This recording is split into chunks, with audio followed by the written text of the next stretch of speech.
The psychology of money. Why smart people make bad money decisions. Hello everyone, and welcome to Global Language Podcast, the place where you improve your English through stories, ideas, and real-life conversations. In today's episode, we are going to explore one of the most fascinating ideas about money and human behavior.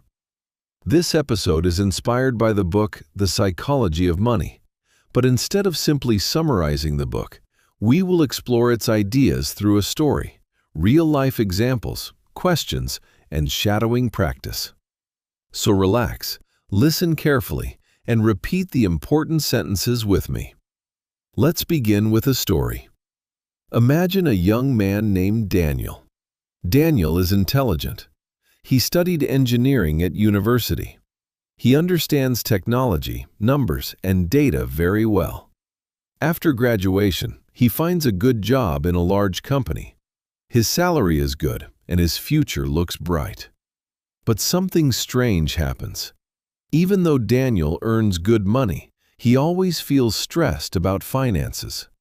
At the end of every month, he looks at his bank account and asks himself the same question. Where did all my money go? Repeat after me. Where did all my money go? Again, where did all my money go? Daniel is not alone. Millions of people around the world ask this exact question every month. One day, Daniel meets his friend Sarah at a small cafe after work. They sit near the window, drink coffee, and talk about life. Sarah asks him a simple question. Daniel, you have a good job. Why do you always worry about money? Daniel laughs nervously. I don't know, he says. I make good money, but somehow I still feel like I'm always behind. Sarah thinks for a moment and then says something interesting. Maybe it's not about how much money you make. Maybe it's about how you think about money. Repeat this important idea. Money decisions are emotional, not just logical.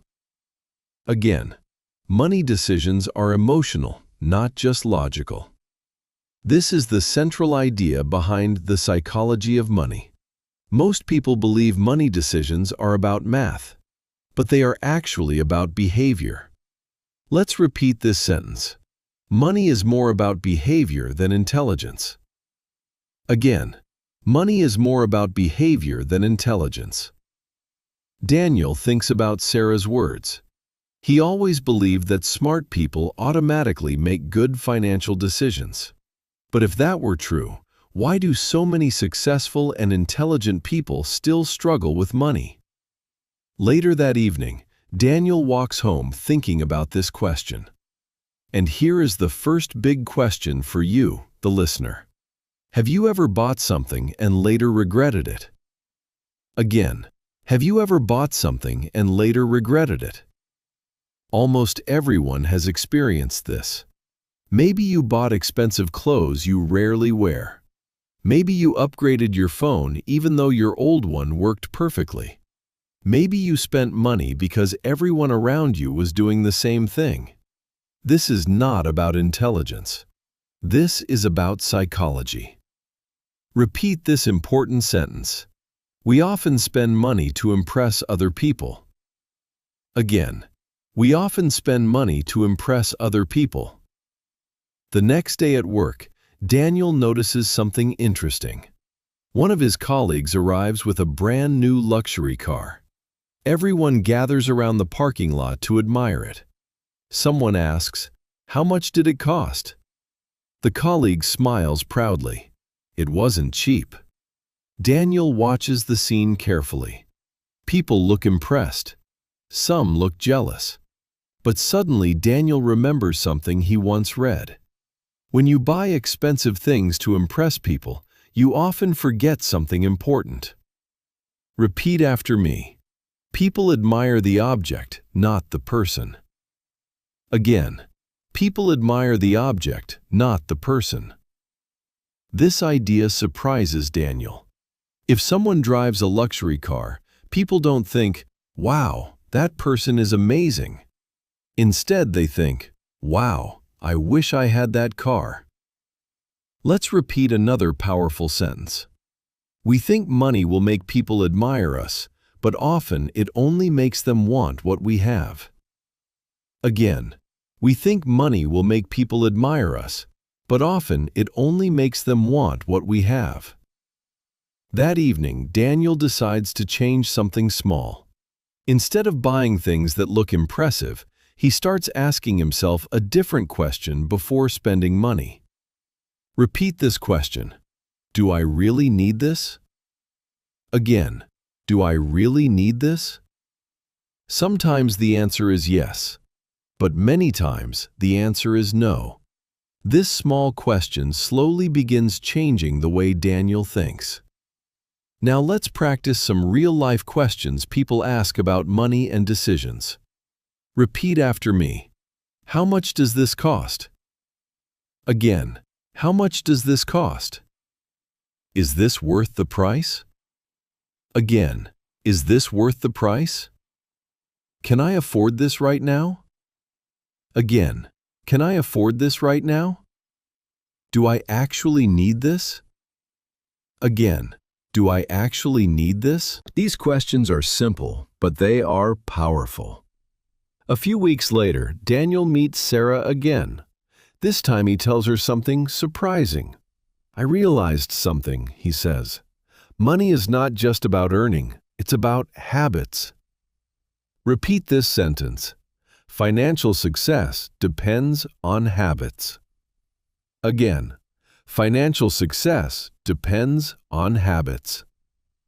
Sarah smiles. That's exactly right, she says. You don't need to be the smartest person to manage money well. You just need good habits. Let's repeat this powerful idea. Good financial habits are more important than high income.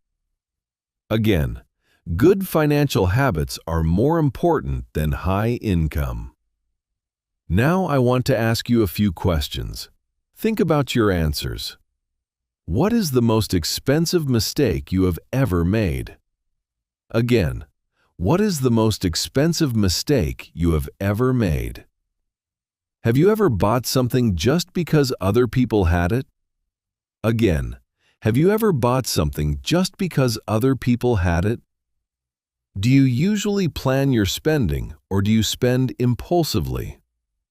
Again, do you usually plan your spending or do you spend impulsively? These questions help us understand our own behavior, because understanding behavior is the first step to improving it. Repeat this important sentence. Awareness leads to better decisions. Again, awareness leads to better decisions. Over the next few months, Daniel slowly changes his relationship with money. He starts saving a small amount every month. Not a huge amount, just a small, consistent amount. And something interesting happens. His stress about money begins to disappear. Why? Because he feels in control. Let's repeat this idea. Feeling in control of money reduces stress. Again, feeling in control of money reduces stress. Daniel now understands something important. Financial success is not about being perfect. It's about being consistent. Repeat after me. Consistency beats perfection. Again, consistency beats perfection. Before we finish today's episode, let's do a final shadowing practice. Repeat these sentences clearly. Money decisions are emotional. Again, money decisions are emotional. Good habits create financial stability. Again, good habits create financial stability. Small decisions shape our financial future. Again, small decisions shape our financial future. And one final sentence. Understanding money begins with understanding ourselves. Again, understanding money begins with understanding ourselves. Thank you for listening to Global Language Podcast.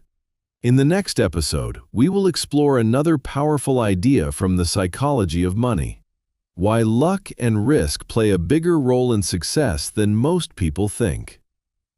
If you enjoy learning English through stories, real conversations, and shadowing practice, make sure you subscribe to Global Language Podcast so you never miss a new episode. See you in the next episode.